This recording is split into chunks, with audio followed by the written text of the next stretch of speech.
जहां एनएसजे लिथेरिया को लेकर चिंतित था, वहीं एडेल ने अपनी शैतानियां शुरू कर दी। एडेल देवी के साथ खेलने लगी। शुरू में देवी ने एडेल को नजरअंदाज किया, पर अंत में उसे अपनी गोद में बैठा लिया। एनएसजे अब भी सोच में डूबा था।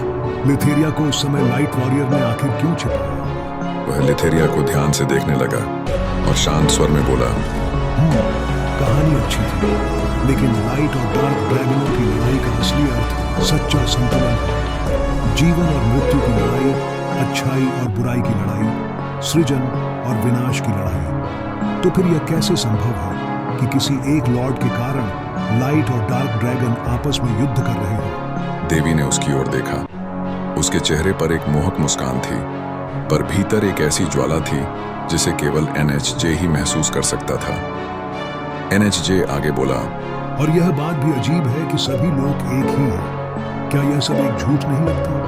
यदि सच में सब एक ही होते तो कोई भी लोग दूसरे से भिन्न क्यों होता? देवी हल्के से मुस्कुराई और कोमल स्वर में बोली, वाह, मुझे लगा था तुम भी दूसरों की तरह इस कहानी पर आंख मूंद कर विश्वास करोगे, पर तुमने सिद्ध कर दिया कि तुम वास्तव में लाइट ड्रैगन मास्टर कहलाने के योग्य क्यों हो। एनएचजे अब भी गंभीर था। उसने कहा, यह तो संभव ही नहीं कि ड्रैगन देवी केवल मनोरंजन के लिए एक ऐसे ड्रैगन मास्टर को भ्रम में डाल दे जिसके कंधों पर पूरे ड्रैगन लोक की जिम्मेदारी है। बताइए, इस कथा का असली अर्थ क्या था? देवी ने हल्की हंसी के साथ उत्तर दिया, तुम सही हो, ये कोई साधारण कथा नहीं है। ये कथा वास्तविक है, पर ये लेडी लिथेरिया की नहीं।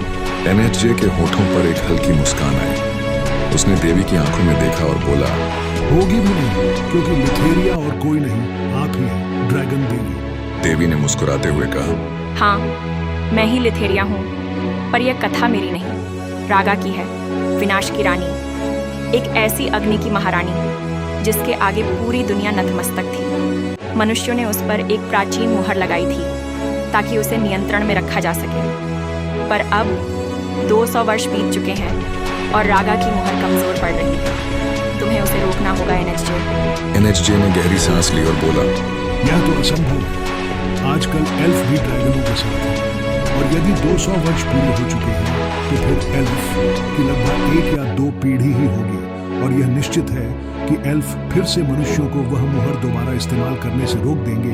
देवी कुछ क्षण मौन रही। उनके चेहरे पर विचारों की गंभीर छाया थी। उन्होंने ही एल्फ को ड्रैगनों की देख रेख दी थी, और यदि अब वही कहें कि रागा को पुनः सील करना आवश्यक है, तो संभव है कि एल्फ उनकी पूजा तक त्याग दें। एनएचजे ने शांत स्वर में कहा, एल्फ की चिंता मत कीजिए, मैं देख लूंगा, पर रागा अब फिर कभी नहीं लौटेगी। देवी के चेहरे पर संतोष भी था और चिंता भी। एनएचजे जानता था कि अब उसे क्या करना है। उसने अपनी सीटी बजाई और बिटमोन, उसका लाइट ड्रैगन, प्रकाश के तूफान के साथ प्रकट हुआ। एनएचजे ने एडेल को अपनी बाहों में उठाया और सीधा ड्रैगन परिषद की ओर उड़ चला। अगली भोर तक सभी ड्रैगन लॉर्ड्स को उसका निमंत्रण पहुंच चुका था।